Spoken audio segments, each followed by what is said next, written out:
দর্শক, এ নিয়ে আরো জানাতে নরসিংদী থেকে যুক্ত হচ্ছেন আমাদের সহকর্মী সঞ্জিত সাহা।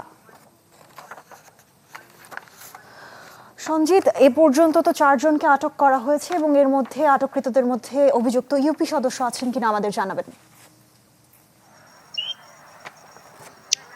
সামিয়া, আপনি জানেন বাবার কাছ থেকে ধর্ষণের বিচার চাওয়ায় বাবার কাছ থেকে তুলে নিয়ে মেয়েকে পরিকল্পিতভাবে হত্যার ঘটনায় 9 জনের নামে মামলা হয়েছে মাধবদী থানায়। এবং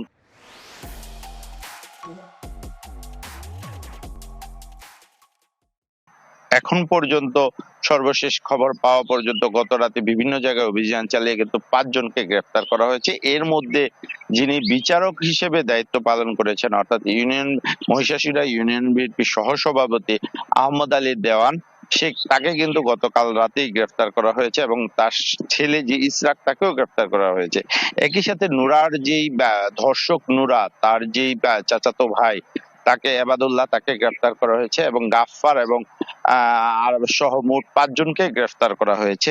তো আমরা সর্বশেষ যেটি জানতে পেরেছি, আসলে মূলত যে বিচারক যিনি ছিলেন সাবেক ইউপি সদস্য, তার কাছে আসলে ঘটনার পরপরই কিন্তু বিচারের জন্য নিহতের পরিবারটি ওখানে গিয়েছিল এবং সেখানে কিন্তু আসলে মূলত বিচারটি পরিপূর্ণভাবে করা হয়নি এবং নিহতের পরিবার একটি অভিযোগ করেছে আসলে ওনার এখানে যাওয়ার পর আসলে বিচার তো পায়নি, সেক্ষেত্রে উল্টো তাকে এলাকা ছেড়ে চলে যেতে বলা হয়েছে।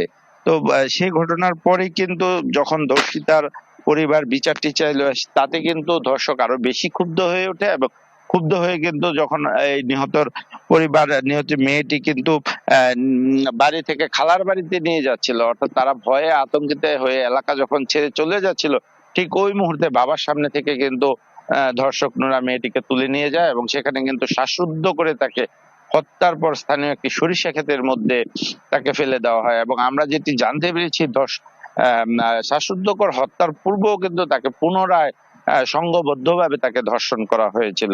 তো সবশেষ আসামি যারা গ্রেফতার রয়েছে তাদেরকে আজকে আদালতে তোলা হবে এবং এই ঘটনায় পুলিশের যে ডিআইজি, ঢাকা রেঞ্জের ডিআইজি, তিনি এখানে আসবেন বলে আমরা শুনতে পেয়েছি। এবং এই ঘটনায় গভীর উদ্বেগ জানিয়েছেন বিএনপির যুগ্ম মহাসচিব এবং নরসিংদী সদর আসনের এমপি খায়রুল কবির খোকন। তিনি এই ঘটনার সুষ্ঠু তদন্ত এবং বিচারের দাবি জানিয়েছেন। এর সাথে যারাই জড়িত তাদেরকে যেন আইনের আওতায় এনে দৃষ্টান্তমূলক শাস্তি নিশ্চিত করা হয়, এই বিষয়টি তিনি দাবি জানিয়েছেন। এই ছিল সর্বশেষ অবস্থা।